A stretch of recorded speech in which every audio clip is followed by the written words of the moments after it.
Boa noite. Boa noite. A corrupção na Petrobras. Dilma anuncia consulta ao Ministério Público antes de escolher ministros. E em resposta a jornalistas, a presidente sai novamente em defesa de Graça Foster. O incêndio atinge shopping 25 de março no bairro do Brás, em São Paulo. O provedor da Santa Casa pede afastamento em meio à crise na entidade. 300 famílias invadem terreno que pertence à USP. Alguns são funcionários terceirizados da universidade. Papa Francisco faz discurso polêmico, afirmando que a cúria da igreja sofre de Alzheimer espiritual. Morre aos 70 anos o músico britânico Joe Cocker. E um avião da extinta VASP é usado para treinamento do Corpo de Bombeiros.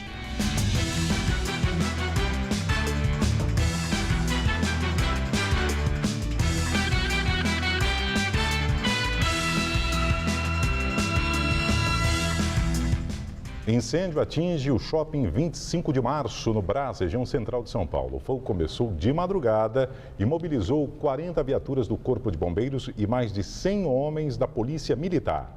Não houve vítimas e ainda não há previsão de quando a área será liberada para os comerciantes. Hoje de manhã era grande a movimentação de curiosos em frente ao shopping 25 de março, na rua Barão de Ladário, no bairro do Brás. Parte dos 4.000 metros quadrados do local foi tomada pelo incêndio no final da noite de ontem. As imagens feitas por um cinegrafista amador mostram a altura que as chamas atingiram. Durante toda a madrugada, cerca de 40 viaturas do Corpo de Bombeiros atenderam a ocorrência. Um dos vizinhos do local diz que ouviu a primeira explosão por volta das 8 horas da noite. A partir disso, os bombeiros chegaram em 10 minutos depois. Foi quando eu vi que eles entraram e começaram a tentar controlar o fogo. E depois disso começaram a chegar muitos outros carros, mas foi tudo muito rápido. Em junho do ano passado, um incêndio de grandes proporções atingiu outro shopping popular na região do Brás. Conhecido como Azulão, o local funcionava onde hoje existe a Feira da Madrugada. No local incendiado nesta madrugada, boa parte dos comerciantes aumentou o estoque no final de semana e abriu as lojas neste domingo, justamente para aproveitar os últimos dias de compra antes do Natal, já que 2014 foi um ano fraco para o comércio. Você conta o final do ano todo para chegar dezembrão. Aí quando chega nos últimos 2 dias da temporada do Natal, olha o que acontece. É difícil, né? Você tem uma noção de quanto hoje, plena segunda-feira, semana do Natal, quanto deixa de faturar com o comércio fechado? Hoje seria um dia bom, mais ou menos uns 10, 15 mil por aí. Dalva é proprietária de um restaurante que funciona no interior do shopping. Para ela, ainda é difícil imaginar o prejuízo no faturamento bem às vésperas do Natal. A gente não consegue entrar, não sabemos exatamente o que está acontecendo, onde começou, sabe, quais são os pontos, né, os lugares que pegaram fogo exatamente. Aquele topo de telhado é a parte dos fundos do shopping, a área mais atingida pelas chamas. E o incêndio chegou inclusive a afetar as lojas aqui da Rua Miller, que fica bem atrás desse shopping de comércio popular. E a Rua Miller é um dos principais pontos de comércio atacado aqui da região do Brás. Neste quarteirão, todas as lojas estão fechadas. Os comerciantes que tiveram os maiores danos nas lojas não quiseram gravar entrevista. Teve lojista que perdeu maquinário e todos os tecidos para produzir a coleção de outono e inverno de 2015. Ricardo é vendedor, mas hoje, sem ter como trabalhar, se rendeu ao banquinho na porta da loja. E tentar correr atrás do prejuízo. Bom, apesar desse incidente, às vésperas das festas de fim de ano, consumidores lotaram as ruas da região da 25 de março. Mesmo com o calor, a ladeira Porto Geral ficou cheia de pessoas que deixaram para comprar presentes há 3 dias do Natal. Os lojistas esperavam que houvesse um aumento de 5% das vendas em relação ao ano anterior. Mas agora, a estimativa é que o número de vendas aumente ainda mais e chegue a 10%.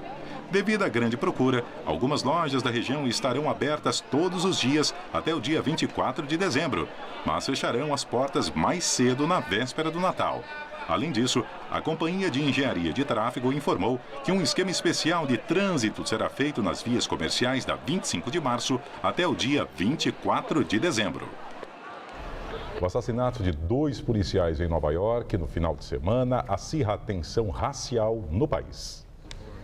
Um memorial no Brooklyn homenageia os 2 policiais assassinados em serviço no fim de semana. Wendian Liu e Rafael Ramos estavam dentro da viatura policial estacionada quando foram executados com tiros na cabeça. O responsável foi identificado como Ismail Breslin, de 28 anos, com uma longa ficha policial.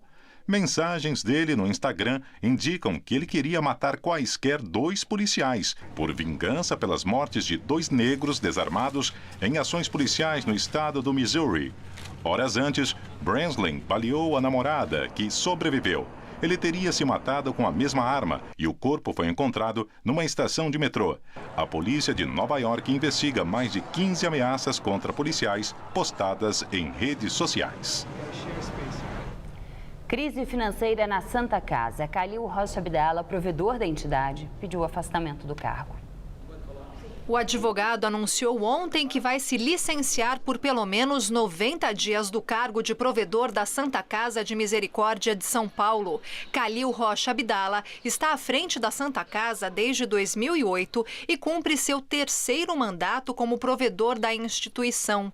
Em nota, a Santa Casa informou que a decisão de Abdallah de se afastar do cargo tem como objetivo manter a transparência durante as investigações realizadas na instituição.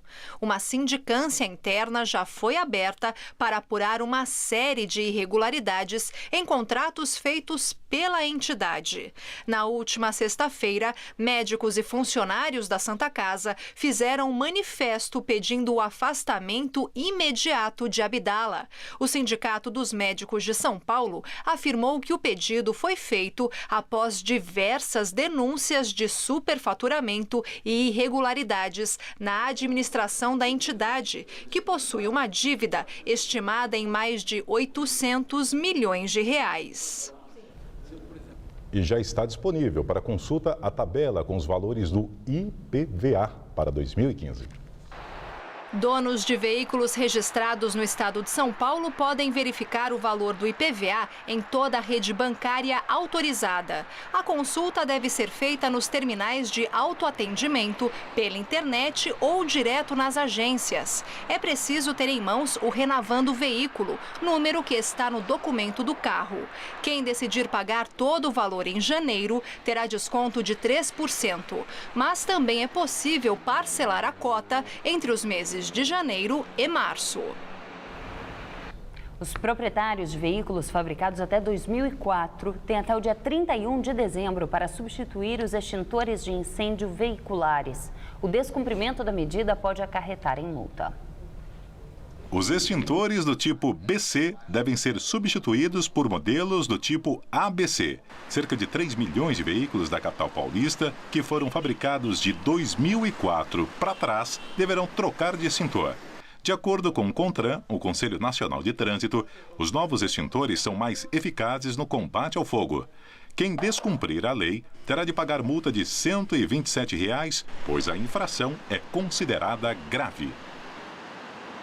Em café da manhã com jornalistas que cobrem o Palácio do Planalto, a presidente Dilma Rousseff defende a presidente da Petrobras, Graça Foster, e chama de absurdo o valor desviado de Natal da estatal. Dilma disse que não pretende trocar a diretoria da Petrobras, mas disse que mudará o conselho de administração da estatal. No entanto, não deu detalhes dos nomes que indicará. Acho absurdo os volumes de dinheiro de alguns funcionários. Dilma fez uma forte defesa da presidente da Petrobras e confirmou que Graça Foster colocou o cargo à disposição. Eu não tenho nenhuma indicação de que falta credibilidade a Graça Foster para fazer isso. Eu não tenho essa indicação. Eu acredito que cria-se um clima, sem apontar uma falha dela, cria-se um clima muito difícil para ela. Agora, por isso eu vou tirar ela? Eu penalizo ela por algo que não é responsabilidade dela? A quem interessa tirar a Graça Foster? Dilma ainda falou sobre economia. Se disse otimista e citou a necessidade de adoção de medidas drásticas para que o país volte a crescer diante da crise internacional. Você tem sempre um movimento cíclico e nós temos de retomar isso. Para isso, nós temos, de fato, de fazer algumas medidas mais drásticas. não significa, em hipótese alguma, que nós vamos reduzir, igual eu já li, os programas sociais. É compatível no Brasil, tá? O que nós estamos fazendo e os programas sociais. E na mesma coletiva, Dilma disse que irá consultar o Ministério Público antes de anunciar novos ministros. Dilma afirmou que o objetivo é checar se políticos cotados para assumir uma cadeira na esplanada dos ministérios foram citados aos procuradores da República em acordos e em delações premiadas da Operação Lava Jato. Dilma disse ainda que irá anunciar o novo lote de integrantes do primeiro escalão até o dia 29. Líderes do PSDB, DEM e PPS, partidos da oposição na Câmara dos Deputados, afirmaram hoje que vão defender que a ex-gerente da Petrobras, Venina Velosa da Fonseca, seja uma das primeiras testemunhas a depor na nova CPI a ser instalada no ano que vem para investigar o esquema de corrupção na estatal. Ontem, em entrevista ao Fantástico da TV Globo, Venina disse que informou pessoalmente a presidente da empresa, Graça Foster, sobre irregularidades em contratos de diversos setores da companhia. Em resposta, a Petrobras voltou a declarar que tomou todas as providências para elucidar os fatos citados por Venina. A empresa reafirmou que Graça Foster não sabia de irregularidades e que a presidente da Petrobras só foi informada dessas denúncias por Venina da Fonseca no dia 20 do mês passado. E agora vamos ao comentário de política com Bob Fernandes. Hora de algum balanço. O que se acaba junto com o ano, o que segue de volta para o futuro. Seguirá em cartaz o escândalo do Petrolão, coisa de bilhão, já tem uns 40 indiciados.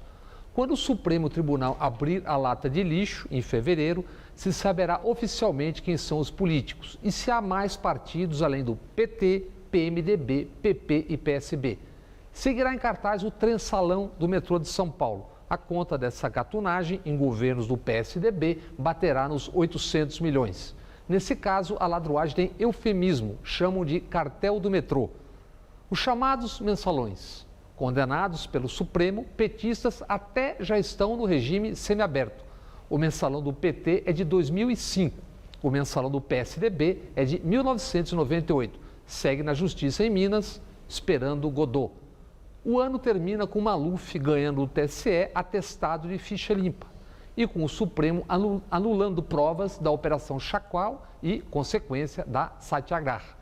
Donde um leigo tira duas conclusões. Primeira, os 200 e tantos milhões depositados em contas no exterior realmente não devem ser do Maluf e família, e a Interpol deve estar errada. Segunda conclusão, os negócios do Opportunity eram todos limpos e quem cometeu crimes certamente foi a Polícia Federal. Ainda números. Os assassinatos no Brasil seguiram na casa dos 50 mil ano, como nas últimas décadas. E, segundo estimativas, a grana estocada por brasileiros ricos em paraísos fiscais continua na casa do $500 bilhão. A dívida com impostos sonegados à Receita Federal estão acima do 1,3 trilhão. Já os paulistanos devem mais de 50 bilhões à Receita da Prefeitura. Mas vamos ao que importa. Segundo o Ibope, quase 80% dos brasileiros anunciam estar felizes ou muito felizes.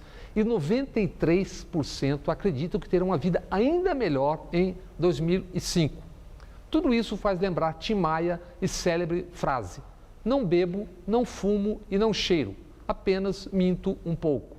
Um bom Natal e um feliz 2015 para todos. Supremo Tribunal Federal autoriza João Paulo Cunha a passar fim de ano com familiares. Condenado no julgamento do mensalão petista a 6 anos e 4 meses de prisão, o ex-presidente da Câmara poderá passar 7 dias na residência de familiares em São Paulo. Preso desde 4 de fevereiro, atualmente o petista cumpre pena no regime semiaberto em Brasília. João Paulo Cunha protocolou um novo pedido para cumprir o restante de sua pena em casa.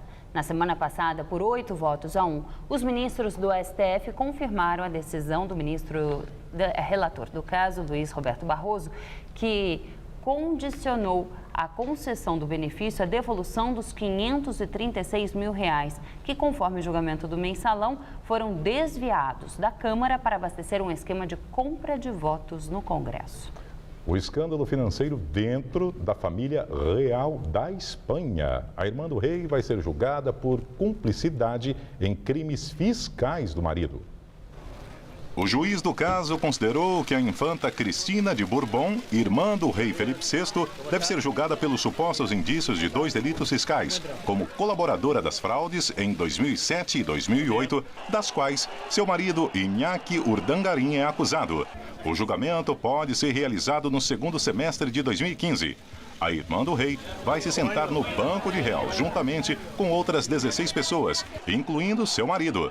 Iñaki Urdangarin enfrenta acusações de desvio de fundos públicos, roubo, prevaricação, falsificação de documentos mercantes, fraude contra a administração, 2 delitos contra a fazenda e um crime de lavagem de capitais. Pela primeira vez, analistas do mercado financeiro prevêem inflação de 2015 acima do teto da meta do governo. Segundo o levantamento que dá origem ao relatório Focus, a projeção dos economistas para o ano que vem com relação ao IPCA, o Índice de Preços ao Consumidor Amplo, subiu de 6,5%, que é o teto da meta, para 6,54%. Já para este ano, a expectativa ficou estável em 6,38%. Acidente com uma carreta na Fernão Dias deixa 3 mortos na Grande São Paulo. De acordo com a autopista, concessionária que administra a rodovia, o acidente ocorreu por volta da 1 da tarde, no quilômetro 89 da estrada, no sentido Belo Horizonte, no trecho de Guarulhos. Ao menos 3 pessoas de uma mesma família morreram e uma outra ficou ferida. O trecho foi interditado totalmente para a retirada do veículo. E por causa do trânsito que se formou na região, muitos motoristas fizeram conversão proibida, passando pelo meio do canteiro central da Fernão Dias. As causas do acidente serão investigadas pela Polícia Rodoviária Federal. Alguns antigos aviões da VASP que foram leiloados após a empresa falir são utilizados em várias partes do país. Em Campinas, no interior de São Paulo, eles servem para treinar bombeiros em salvamentos no caso de desastres aéreos. O Boeing 737-200 da antiga VASP foi fabricado nos anos 80. O avião foi adquirido por um empresário do setor de táxi aéreo e doado ao Corpo de Bombeiros do aeroporto de Viracopos, em Campinas. Para nós aqui a importância é gigante porque os treinamentos ficaram reais. Aqui o grupo aprimora a retirada de uma aeronave da pista. Um sistema de compressão holandês, único na América Latina, enche essas câmaras de ar que erguem a fuselagem com mais facilidade. Em 2013, um avião ficou quase 2 dias esperando para ser removido. Hoje nós estamos preparados para tirar essa aeronave, mas assim, estourando o prazo em 8 horas do sistema de pista.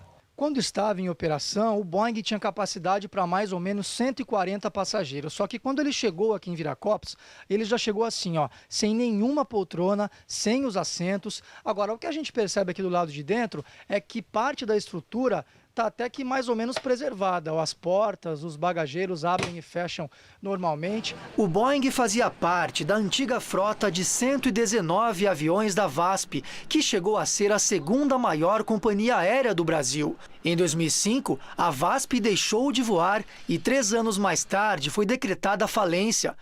O antigo hangar da companhia em Congonhas foi durante anos o maior retrato da decadência. Abrigou dezenas de aviões antes deles serem leiloados para quitar as dívidas e indenizar funcionários. O Boeing doado aos bombeiros de Viracopos teve um destino nobre. O nosso treinamento antes ficava baseado somente na teoria, praticamente, né? Hoje nós temos uma aeronave completa, né? Onde a gente pode usar toda a parte de trem de pouso, fuselagem, quando a gente consegue chegar no mais próximo do real.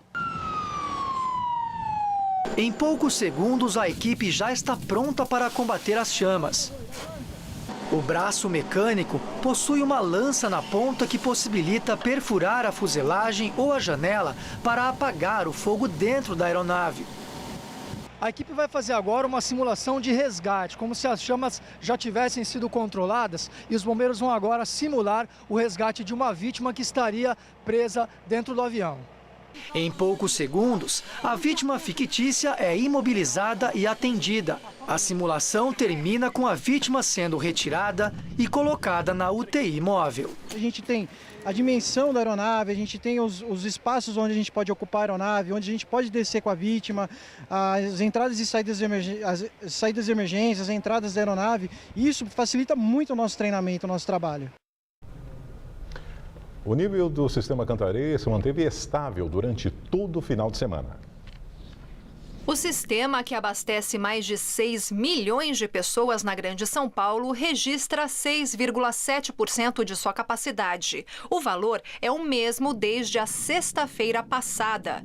Mas os outros sistemas de abastecimento registraram queda nesta segunda-feira. O volume do Alto Tietê está em 10,1%, contabilizando o volume adicional de água que começou a ser usado na semana passada. Já no sistema Guarapiranga, responsável pelo abastecimento das zonas sul e sudeste de São Paulo, o nível caiu para 35,2%. O verão começou oficialmente ontem, às 9 horas da noite, trazendo chuva para São Paulo. E essa chuva será reforçada com a chegada de uma frente fria que já diminui a temperatura aqui na capital. Vamos ver em detalhes a previsão para o Brasil e o estado de São Paulo com Luciana Magalhães.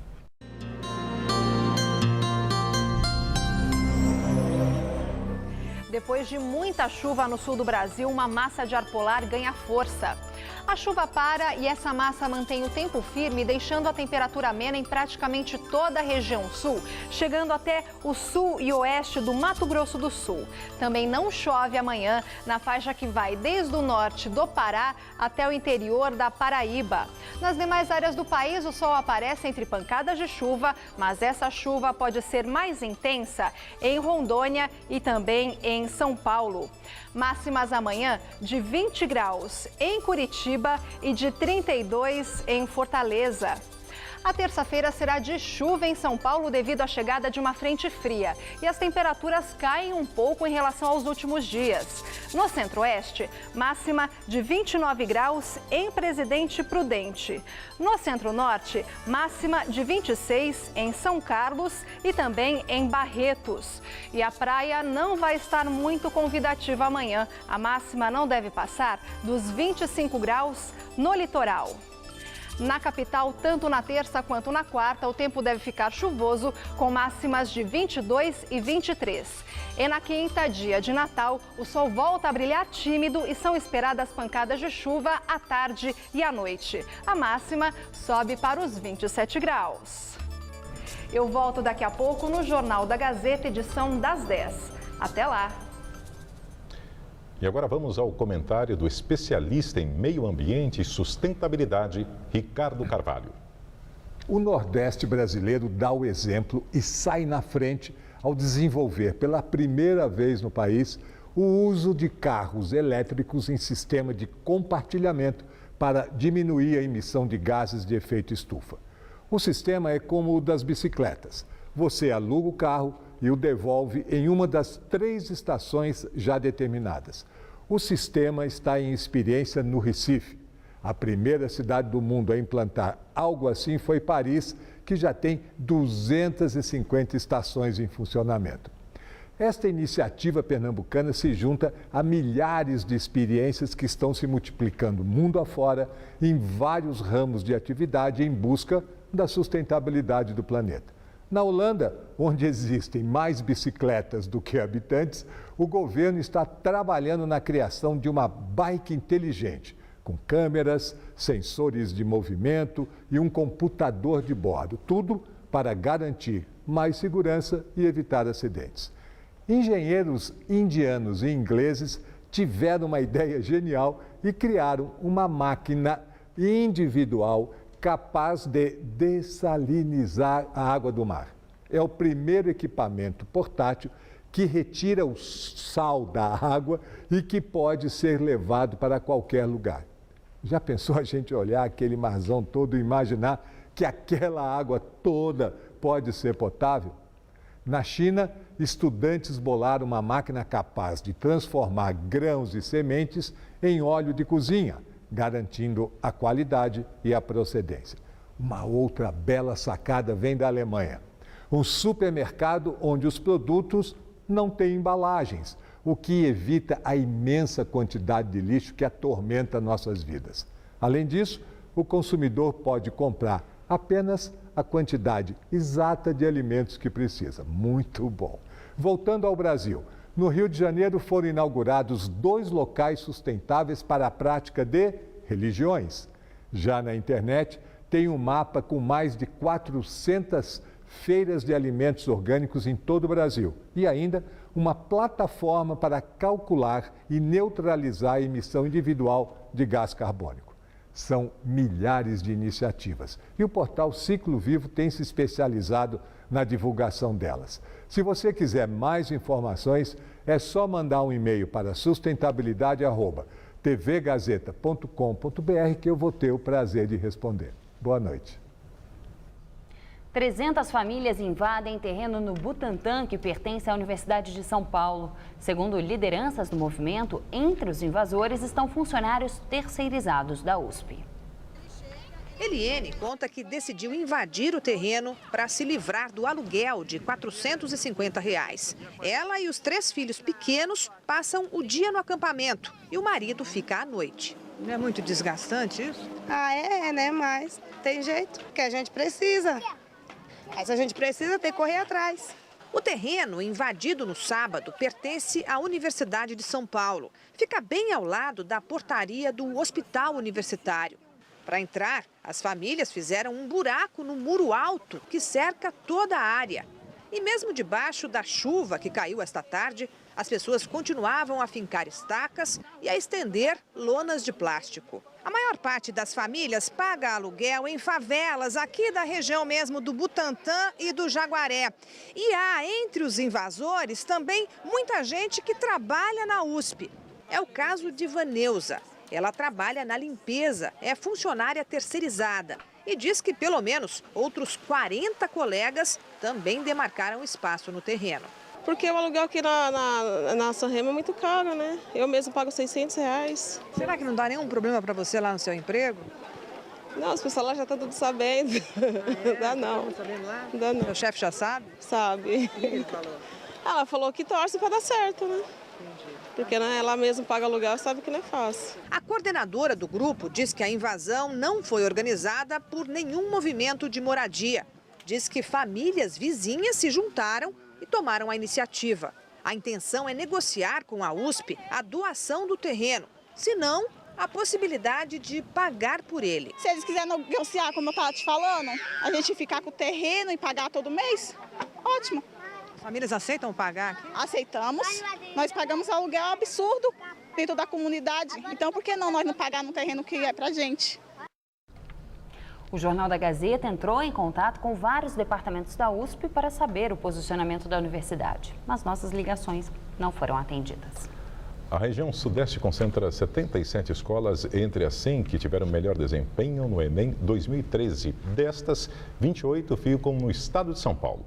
O Nordeste fica em segundo lugar no ranking. Em seguida, aparecem as regiões Centro-Oeste, Sul e Norte. A escola com melhor desempenho no exame no país é o Colégio Objetivo Integrado, que fica na capital paulista. A unidade, que pertence à rede particular e também liderou o ranking do ano anterior, teve média de 741,94 na nova avaliação. Justiça proíbe manifestações de funcionários de aeroportos no fim de ano. De acordo com o Tribunal Regional Federal, a liminar não nega os direitos dos trabalhadores, mas que isso não deve interferir no interesse público. A decisão veio depois que um protesto em Brasília tumultuou a região do aeroporto. Segundo a Polícia Militar, cerca de 300 pessoas bloquearam o acesso ao aeroporto internacional e os passageiros tiveram que continuar o caminho a pé para não perder o voo.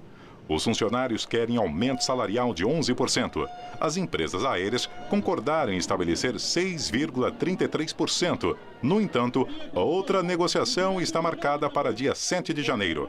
Dos 94 voos previstos para hoje, 12 sofreram atraso, mas não houve cancelamento. Morre aos 70 anos a lenda do rock Joe Cocker. O músico britânico lutava contra um câncer na garganta. Com 21 álbuns lançados, Joe Cocker nasceu na cidade de Sheffield, no Reino Unido, e era conhecido por sua voz rouca e apresentações apaixonadas. O músico ficou famoso em 1969, ao interpretar no festival de Woodstock a canção With a Little Help from My Friends, composta por John Lennon e Paul McCartney para o álbum Sgt. Pepper's dos Beatles. Em 1983, ele ganhou um Grammy por Up Where We Belong, dueto com a cantora Jennifer Warnes. Em 2012, Joe Cocker fez sua terceira e última passagem pelo Brasil. Ele já havia tocado no país em 1977 e em 1991, no Rock in Rio, no estádio do Maracanã.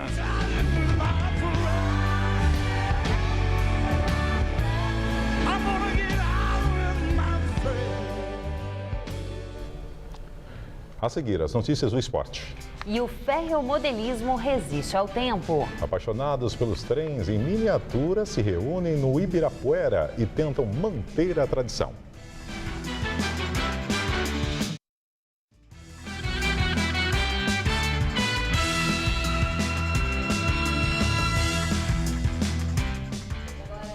Do esporte com Laerte Vieira e Celso Cardoso. A corrida de São Silvestre acontece só na próxima semana, dia 31. Mas para as crianças, a São Silvestre aconteceu nesse final de semana, não é isso, Celso? Isso mesmo, Laerte, é a chamada São Silvestrinha, que neste ano completou 21 anos. Participaram da prova no último sábado crianças e adolescentes entre 6 e 16 anos no Centro Olímpico em São Paulo. Correr é uma das brincadeiras mais divertidas que toda criança gosta de fazer. É exatamente este o espírito da São Silvestrinha. A diferença é que a corrida acontece numa pista oficial, no Centro Olímpico de São Paulo, quando brincadeira começa a se transformar em esporte. Foi assim com João Guilherme Dantas, exibindo orgulhoso sua medalha de participação no pódio ao lado da mãe. Como uma brincadeira, uma diversão. É uma diversão e ele adora. O que tem de legal a corrida? Com o Gabriel, com o Pedro. Que é bom correr. Essa é a melhor coisa que tem, né? Eles gostando do que tá fazendo. A gente faz assim, pai é que nem um garçom, você oferece o cardápio. É ele que escolhe o prato, entendeu? O prato muitas vezes é escolhido por influência dos pais. Caso de Júlia Viese. Aqui meu pai corre, aí eu acho isso muito legal. Além de diversão, ela tem um prazer em correr e a gente incentiva o esporte, porque o esporte também é um jeito de educar, né? Maria Senigalha tem 6 anos e desde antes de seu primeiro aniversário já acompanha o pai nas corridas. A primeira corrida que eu fiz, eu a levei, ela nem andava, sabe quando você tem que andar segurando a mão assim? Mas já levei. Então, desde quando ela conhece o mundo, tem que correr. Para ela acorda, me acompanha há 5 anos, então a corrida faz parte. E não tem como não percebê-la na pista, de óculos escuro e roupa de atleta. Ela pediu pra mim, ela falou, eu quero correr com a roupa igual que meu papai corre. Aí eu mandei fazer pra ela. Você que mandou fazer? Mandei fazer, porque não tem. Até o Mercado Kids precisava ver isso, né? Com esse monte de criança correndo agora, não tem roupa Kids, é muito pouco. Aí eu mandei fazer. Mas ela não estava só bem equipada. Maria ganhou e com boa vantagem a bateria dela. Para a garota, a corrida não é só mais uma brincadeira. O que é? Fala pra quê? Você gostou de ganhar? Sim. É disso que você gosta? Conta pra ele por que você gosta de ganhar primeiro lugar. O que acontece? Porque meu pai dá presente. E a vitória de Gabriel Medina no Campeonato Mundial de Surf, Celso. Laerte, na última sexta-feira, Medina contou com a ajuda de outros surfistas brasileiros e se tornou um novo ídolo do esporte. Neste final de semana, a comunidade do surf recebeu a recompensa de uma longa história de dedicação e amor a esse esporte. Talvez o título mundial de Gabriel Medina seja o mais compartilhado entre aqueles que realmente vivem o surf. Isso pode ser visto na entrevista de Alejo Muniz, o cara que venceu Kelly Slater e Mick Fanning, os únicos que podiam tirar a taça de Medina. Hoje eu acho que foi o dia mais especial da minha carreira, assim. E foi uma montanha-russa de sentimentos, eu acho, de poder pegar aquela onda contra o Kelly Slater e tirar ele. Depois consegui vencer do Mick Fanning, que era o cara que estava disputando contra o Gabriel, e ver a felicidade na cara do Gabriel e da família dele, que eu sou muito próximo deles, é como se fosse eu vencendo também. Gabriel Medina, em 2014, foi um monstro. Venceu 3 etapas na temporada e foi, de longe, o surfista mais regular durante o ano. Sorte daqueles que estavam na lendária praia de Pipeline e tiveram a chance de ver um título inédito para o Brasil. A primeira vez nunca vai ser esquecida.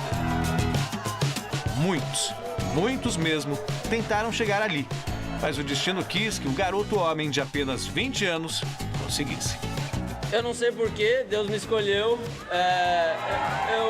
eu tô super feliz e queria agradecer a todo mundo de coração. Isso é bom pro esporte, não é bom só pra mim, mas pro esporte crescer. E essa daqui não é só pra mim, mas é pra todos nós aqui.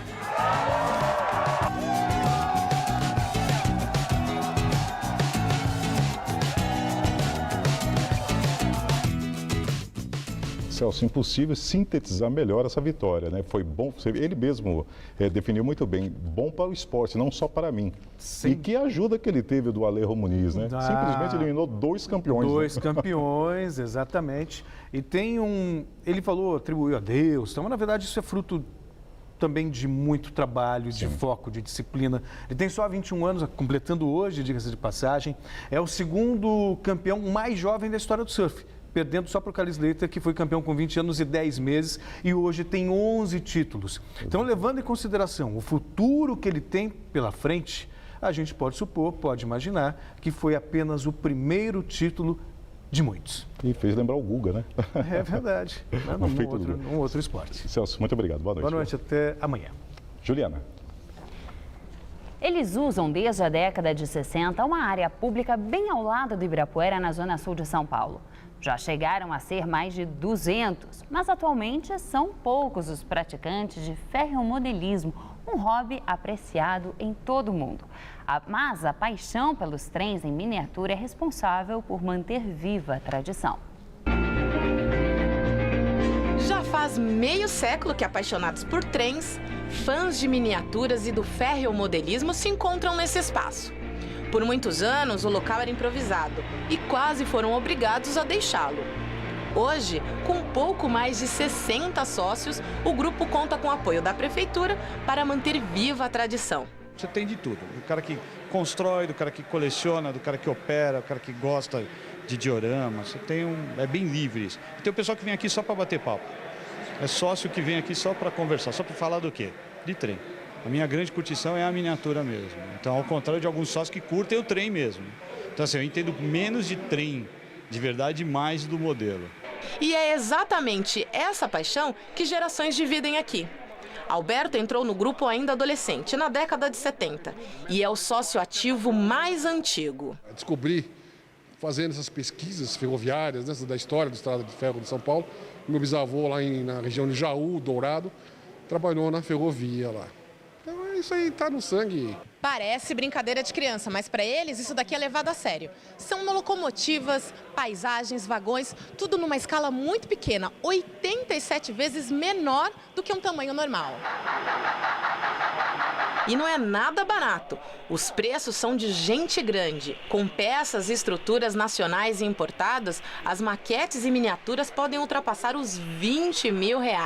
Mas há quem prefira construir sua própria, como essa réplica da extinta Sorocabana, linha férrea paulista.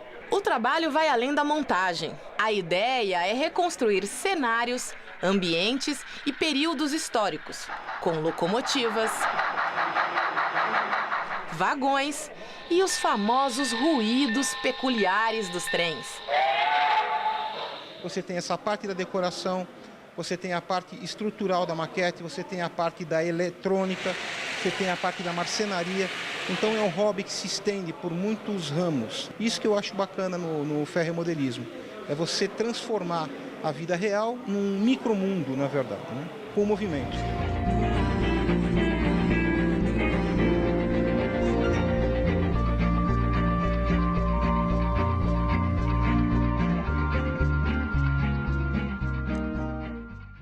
A seguir, o motorista atropela 11 pessoas na cidade francesa de Dijon. A polícia afirma que foi um surto psiquiátrico.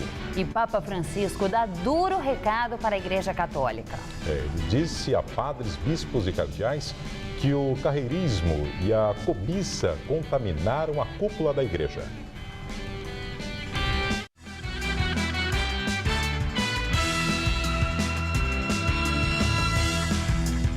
Estamos de volta com o Jornal da Gazeta, às 7h44. Como você pode observar ao fundo, chove forte neste momento na Avenida Paulista, aqui na região central. O trânsito está fluindo bem, né, no sentido Consolação e o mesmo no sentido Paraíso. A temperatura neste momento no centro da cidade é de 24 graus. Nesse fim de semana que iniciou uma nova estação, o verão, né, Ju? Isso aí. E vamos agora à entrevista do dia com Maria Lídia Flandoli. Dentre os inúmeros desafios da presidente Dilma no segundo mandato, o destaque fica para a retomada do crescimento da economia brasileira. E hoje recebemos Ladislau Dalbor, professor da PUC de São Paulo e autor de muitos livros, dentre eles Os Estranhos Caminhos do Nosso Dinheiro, publicado pela editora Perseu Abramo. Obrigada, professor, por estar conosco. Bom, professor, os programas sociais nos últimos anos deram uma mexida na pirâmide social brasileira, redução da pobreza, reconhecimento inegável e internacional dessa mudança no nosso país, aumento do poder aquisitivo e a possibilidade de muito brasileiro de realizar o seu sonho de consumo, principalmente pela facilidade do crédito. Agora, o senhor mesmo tem chamado a atenção para um lado falacioso disso que parece tão colorido e tão maravilhoso. Onde é que mora o perigo? Olha, o perigo está na palavra que se ouve do vendedor, nós facilitamos, né? No caso comercial, quando te facilitam, ou no caso do banco, né? Você quer saber qual é o preço de se facilitar as coisas, né? Então a gente fez uma pesquisa, a gente trabalha com isso na PUC, né? Basicamente você tem o seguinte, os crediários estão trabalhando, por exemplo, para artigos do lar, com uma média de 104%. Eles facilitam no sentido de que põe muitos meses e você vai aplanando, digamos, o gasto, né? Mas na realidade, com 104% significa que você divide pela metade a capacidade de compra das pessoas. E tem mais, você não só esteriliza, porque depois fica travada a capacidade de consumo para essas prestações, né? Que quando você soma é muito, você está pagando muito dinheiro, a metade do valor do produto vai para intermediários financeiros, certo? E isso significa que o estímulo à economia através da demanda se esteriliza, se reduz, e tem mais, o produtor recebe muito pouco pelo produto, certo? Porque é um intermediário financeiro. Então você trava a economia pelo lado do consumo, você dificulta, e você trava pelo lado do investimento, né? Isso nos crediários, né? Se você vai nos bancos, a média para a pessoa física é mais ou menos a mesma. De empréstimos, de empréstimos para a pessoa física, 103%, 104%, né? Lembra que na Europa, nos Estados Unidos, esse juro vai ser mais ou menos de 6%, 7%. Certo? Aqui, 100 e poucos por cento, né? Então você capta, desse lado também você trava a demanda. Se você empurra cartão de crédito, nós temos aquela publicidade, porque a vida é agora, né? Coisa simpática, né? Com cartão de crédito, está na faixa de 238%, certo? Estão indignados nos Estados Unidos porque estão cobrando 16% ao ano, aqui 238%, né? Então, se você junta esses diversos elementos, você tem um entrave acumulado, porque de um lado as pessoas melhoraram muito a sua renda, mas do outro lado os intermediários financeiros estão chupando essa renda, né? Agora, as pessoas não têm essa percepção, professor, e também não tem muita alternativa, porque agora em época de Natal, né, eu pergunto, e aí, se comprar à vista, qual é o desconto? Não tem. E aí fala, você pode pagar em 10 vezes. É engraçado, comprar uma camiseta, uma bermuda e pagar em X vezes, porque o juro já está lá embutido no preço final. e não há alternativa de se pagar à vista. O senhor me trouxe aqui cópia de alguns dos seus artigos que são publicados Le Monde Diplomatique Brasil, que é encontrado nas bancas, né, de revista e que é muito interessante para a gente entender essa coisa perversa da cobrança de juros no Brasil. Mas onde é que tudo começa, professor? A taxa Selic tem a ver, como é alardeada por próprios representantes do mercado financeiro, que a culpa de tudo é o próprio governo que eleva a taxa Selic nessa tentativa de conter as ameaças da inflação? Sim, não tem nada a ver simplesmente, né? Veja bem, para as pessoas entenderem, né? E é legal pegar o artigo, porque devagarinho as pessoas passam a entender como somos depenados nesse processo, né? Você tem os crediários com sua cobrança, você tem os juros à pessoa jurídica, que estão na faixa de 50%, ninguém vai conseguir criar uma empresa pagando juros de 50%, certo? Que vão ser 4%, 5% na Europa, por exemplo. Então, você trava pelo lado do investimento e pelo lado da taxa Selic é o seguinte, como você tem uma taxa Selic aqui hoje 11,75%, né? Que na Europa está 0,5%, está no Japão está negativa e coisa do gênero. Que é isso? Por exemplo, a minha poupança, que eu sou um professor, tenho minha poupança, o banco pega a minha poupança, me paga uma merreca por ela, mas joga na taxa Selic e o governo paga sobre essa minha poupança aos bancos 11,75%. No ano passado foram 230 bilhões de reais que foram transferidos dos nossos impostos para os intermediários financeiros, que são os grandes aplicadores na taxa Selic. E o governo tem alternativa para manutenção dos programas sociais?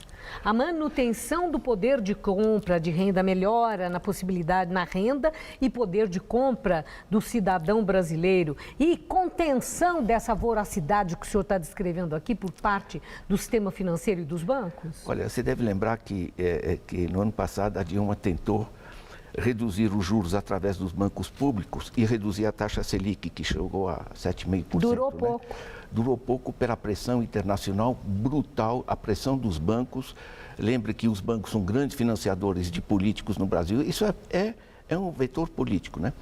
O essencial é o seguinte, quando você transfere pela taxa Selic 230 bilhões para os bancos, isso é dinheiro que podia ser aplicado em infraestruturas e em políticas sociais, né? Então, você está fragilizando o poder de consumo das pessoas, né? Você está fragilizando a capacidade de investimento das empresas, dos produtores efetivos, né? Você está fragilizando infraestruturas e políticas sociais ao se captar dinheiro, né? Isso não é só Brasil. Essa é a dimensão brasileira de um sistema mundial de financiarização. E tem saída, professor, para encerrar? Tem saída? O que seria a saída? Olha, a saída para já informar muito mais a população sobre como está sendo drenada a economia, certo?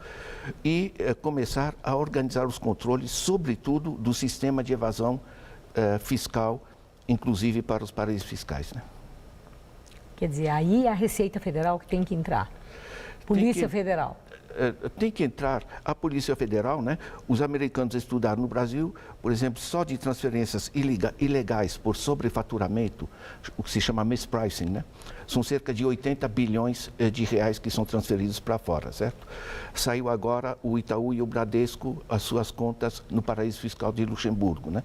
Quer dizer, toda essa coisa, eu acho que se o Brasil está querendo ser passado a limpo, viva, vamos passar a limpo e vamos olhar para onde vão os grandes fluxos de dinheiro, né? Vamos ver a coragem para esse ato. Coragem muito obrigada. E força, né? Coragem e força, o senhor tem razão. Obrigada, professor. Uma boa noite. Boa noite. Com você, Júlia. O Papa Francisco faz pronunciamento duro no encontro anual de Natal do Vaticano. Ele disse a padres, bispos e cardeais da Cúria que o carreirismo e a cobiça contaminaram a cúpula da igreja com um Alzheimer espiritual. Citou pelo menos 15 doenças e tentações do Alzheimer espiritual, daqueles que ficam encantados com bens materiais, e o poder, a esquizofrenia existencial, daqueles que sucumbiram a uma mentalidade triste e de coração duro. Incominciamo com a malatia del sentir-se imortal. Francisco disse que alguns membros da Cúria agiam como se fossem imortais, imunes ou indispensáveis. Seriam uma referência a cardeais aposentados que permanecem no Vaticano e continuam a exercer influência. O Papa terminou a fala com um tom otimista. Desejou a todos um Feliz Natal, pedindo que os administradores do Vaticano sejam mais alegres. Francisco disse que uma dose de humor nos faz bem.